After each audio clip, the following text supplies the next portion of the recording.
तो चलिए दोस्तों, आइए चलते हैं आज की ताज़ा और बड़ी अपडेट में। लेकिन दोस्तों, अपडेट में चलने से पहले आपको बता दें कि अभी तक आपने इस चैनल को सब्सक्राइब नहीं किया है तो चैनल को सब्सक्राइब कर लें, साथ ही बेल आइकन को भी दबा लें। तो चलिए दोस्तों, चलते हैं पहली और बड़ी अपडेट की ओर। किसानों की हुई बल्ले बल्ले, 14वीं किस्त में मिलेगा डबल पैसा, 2000 रुपये की जगह खाते में आएंगे 4000 रुपये। जी हाँ दोस्तों, आपको बता दें कि अगर आप भी पीएम किसान योजना का फायदा ले रहे हैं तो अब केंद्र सरकार ने आपको बड़ा तोहफा दे दिया है। किसानों को 2000 रुपये की राशि ट्रांसफर की जाती थी, लेकिन इस बार आपको 2000 रुपये की जगह पूरे 4000 रुपये मिलेंगे। दरअसल दोस्तों, आपको बता दें कि किसानों के लिए बड़ी खुशखबरी है। अगर आप भी पीएम किसान योजना का फायदा ले रहे हैं तो अब केंद्र सरकार ने आपको बड़ा तोहफा दे दिया है। वहीं पीएम किसान सम्मान निधि योजना के तहत फायदा लेने वाले किसानों को अब दोगुना फायदा मिलने जा रहा। सरकार की तरफ से पहले किसानों को 2000 रुपये की राशि ट्रांसफर की जाती थी, लेकिन इस बार आपको 2000 रुपये की जगह पूरे 4000 रुपये मिलेंगे। साथ ही दोस्तों, आपको यह भी बता दूं कि इधर किसान अपने वेरिफिकेशन के प्रोसेस को पूरा नहीं कर पाए थे, जिनकी वजह से उन किसानों की 13वीं किस्त का पैसा नहीं मिला था। लेकिन अब बड़ी संख्या में किसानों ने वेरिफिकेशन करा लिया है। अब 14वीं किस्त पर सरकार किसानों को 2000 रुपये की जगह 4000 रुपये ट्रांसफर करेगी।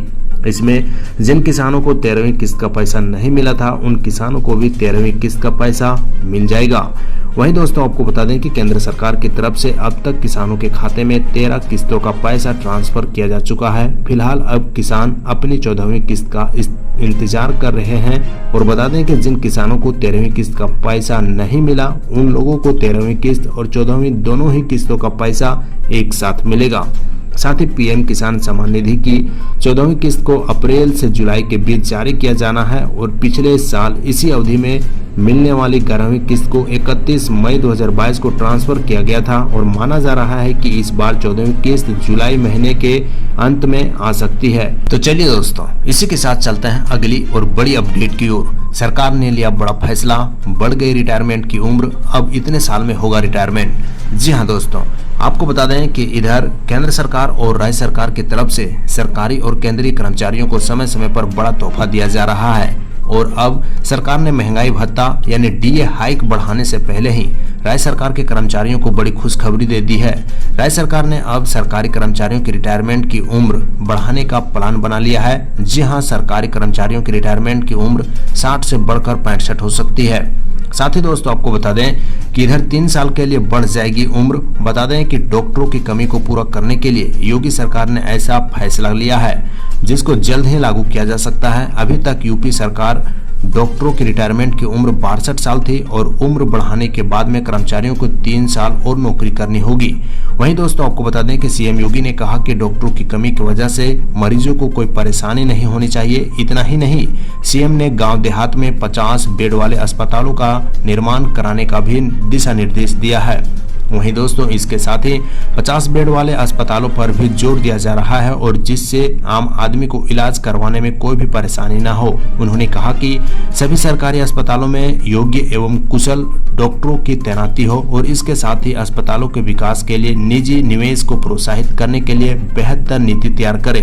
तो चलिए दोस्तों, इसी के साथ चलते हैं अगली और बड़ी अपडेट की ओर। अब कर्मचारियों की कटेगी 25% की सैलरी, राज्य सरकार ने किया ऐलान, लगा बड़ा झटका। जी हाँ दोस्तों, आपको बता दें कि इधर केंद्र सरकार के साथ ही अब राज्य सरकार भी समय समय पर आने वाले लेवल पर कई बड़े फैसले लेती रहती है। अब राज्य सरकार ने कर्मचारियों की सैलरी में 25% की कटौती करने का फैसला लिया है। दरअसल केरल सरकार ने बुधवार को मृतक आश्रित योजना यानी डाइंग इन हार्नेस स्कीम के तहत नौकरी पाने वाले कर्मचारियों के अन्य आश्रितों की देखभाल नहीं करने की स्थिति में सख्त कार्रवाई करने का फैसला किया है। वहीं मुख्यमंत्री पिनराई विजयन के सामने हुई बैठक में यह फैसला लिया गया है। साथ ही दोस्तों, आपको बता दें कि मंत्रिमंडल की बैठक में फैसला लिया गया कि अगर ऐसे कर्मचारी अन्य आश्रितों को सुरक्षा नहीं देते हैं तो उनके मासिक मूल वेतन में 25% कटौती की जाएगी और यह राशि अन्य पात्र आश्रितों को दे दी जाएगी। साथ ही अगर कोई व्यक्ति मृतक आश्रित योजना के तहत नौकरी पाता है और अन्य आश्रितों को भोजन, आश्रय, उपचार और देखभाल संबंधी सुविधाएं नहीं देता है तो ऐसे कर्मचारी के विरुद्ध नियुक्त प्राधिकरण में शिकायत दर्ज कराई जा सकती है। अगर कर्मचारी के खिलाफ दर्ज शिकायत सही पाई जाती है तो उसके मूल वेतन में 25% वेतन राशि काटकर अन्य आश्रितों के बैंक खातों में जमा कर दी जाएगी।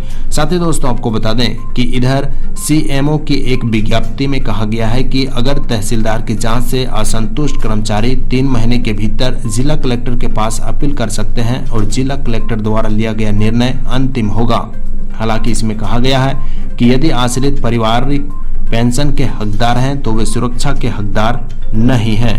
तो चलिए दोस्तों, इसी के साथ चलते हैं अगली और बड़ी अपडेट की ओर। HDFC बैंक ने मर्जर के बाद करोड़ों ग्राहक को दे दी है खुशखबरी, अब मिलेगा ये खास फायदा।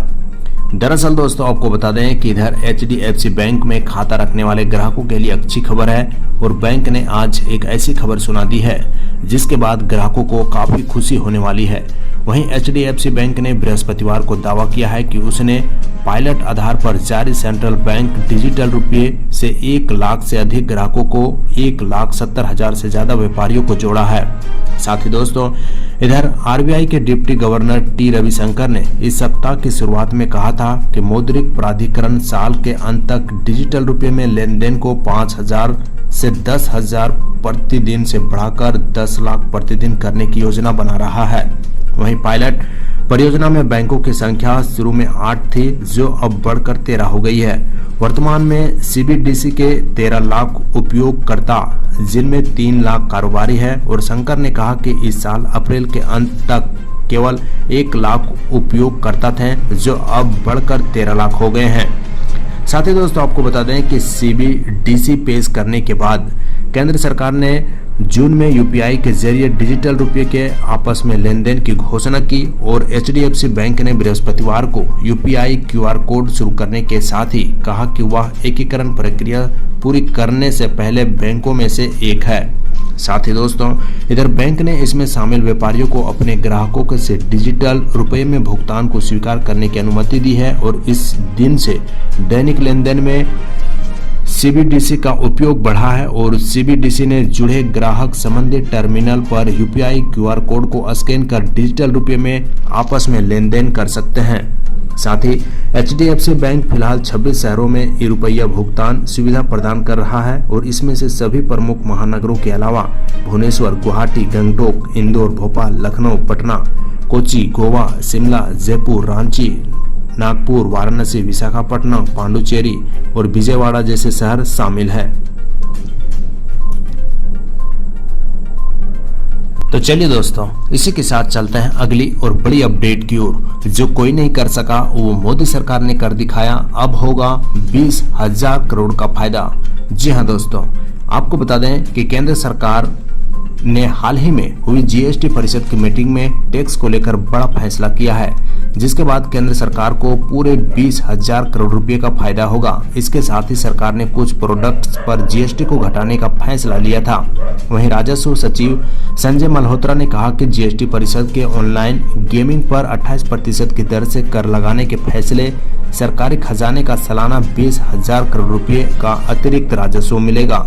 साथ ही दोस्तों आपको बता दें कि राजस्व सचिव ने कहा कि ऑनलाइन गेमिंग उद्योग फिलहाल सिर्फ 2 से 3% GST का भुगतान कर रहा है, जो कि खान पान की वस्तुओं पर लगने वाले 5% GST से भी कम है, जिसका उपयोग आम आदमी करता है। साथ ही मल्होत्रा ने PTI भाषा से बातचीत में कहा है कि GST परिषद के एक सदस्य ने तो यह भी कहा है कि ऑनलाइन गेमिंग कंपनियां 18% सकल गेमिंग राजस्व यानी GGR की दर से चुका रही है, जो कि सिर्फ 2-3% GST बैठता है। साथ ही दोस्तों आपको इधर बता दें कि बीते वर्ष में सरकार को इस तरह से कारोबार पर कर से सिर्फ 1700 करोड़ रुपए का GST मिला है और यदि पूर्ण मूल्य पर